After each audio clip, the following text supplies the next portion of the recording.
And I'll tell you what, there has to be more than one person in helping cover up this crime. No doubt about it. Well,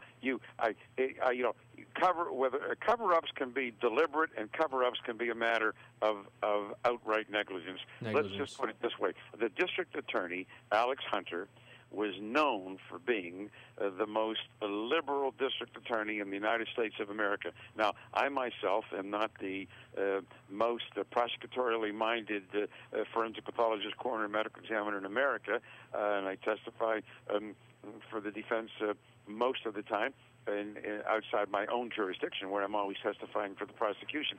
So I just want to make that prefatory comment before I make this statement, that if you're going to be a district attorney, then be a district attorney. It is your role to prosecute. Well, guess what the cop-out plea in Boulder, Colorado was under Alex Hunter for each of those years? Just take a guess. In other words, cases that never went to trial. Take a guess. Evidence? Just cases that tainted. Were brought, criminal cases of all kinds,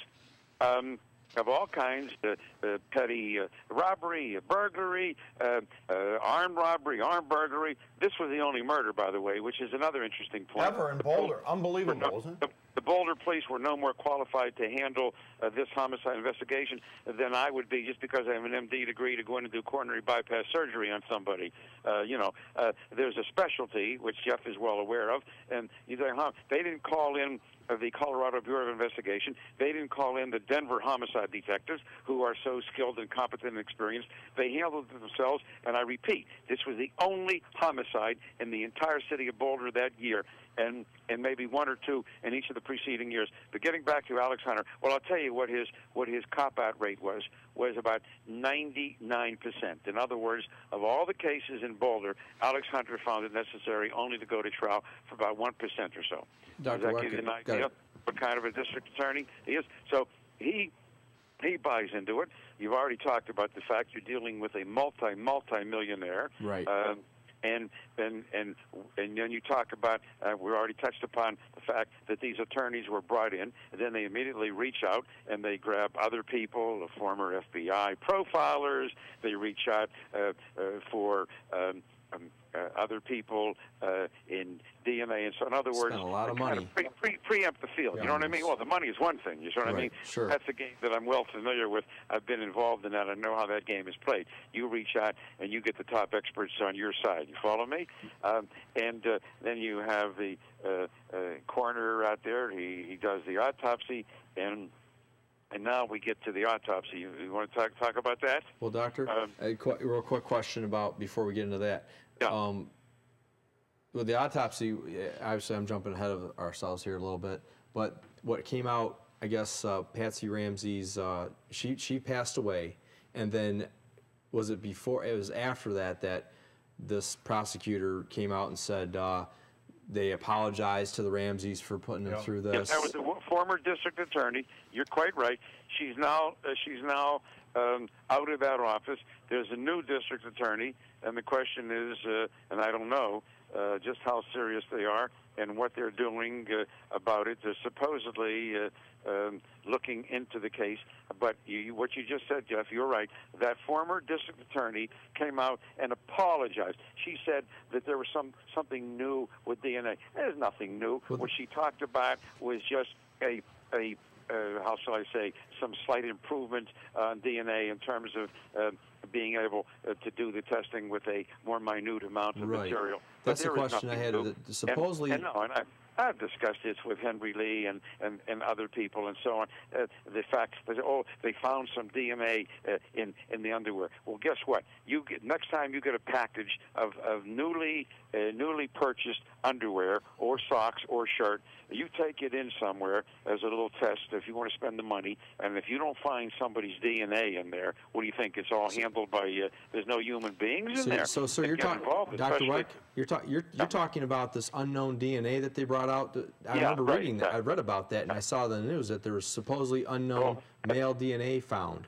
Yeah. In other words, everything that took place in the basement, all of that contact, all of that physical contact, putting the rope around her neck, putting the rope around her right wrist, doing everything of that perverse nature, et cetera. And I want to talk more about that if we have time. Yeah, I was going to say, go ahead, Dr. All of that was accomplished without any transfer of any kind of biological material of the most minute nature that would have permitted DNA testing to be done. But then they came up with something years later on the underwear, and they said, aha, this proves that there was a DNA. What it proves is that somebody packaging the underwear in the Philippines or Japan or China, that's what it proves. Definitely not in Thailand, like the guy that came forward and said he was the guy that did this to get out of John Mark Carr. And that was a big farce, Dr. Weck. Oh, why did they give this guy that much publicity? An absolute disgrace. It was a disgrace. You're absolutely right. CNN and everybody covering this. I was out of town. In fact, it was interesting. We'll talk about this another time. In New Orleans, talking about all of the deaths that occurred in Memorial Hospital. There's an interesting case for the future, guys. But anyway, and I landed, and I see a whole barrage of reporters, the TV people out there at the airport. I said, what's going on here? And they said, oh, the case has been solved. We know what happened, and we know what happened. And John Mark Kerr, he has been found to be the murderer of the little girl. And I said it from the beginning, this is the biggest bunch of nonsense that I've ever heard. This is absolutely absurd. No way in the world.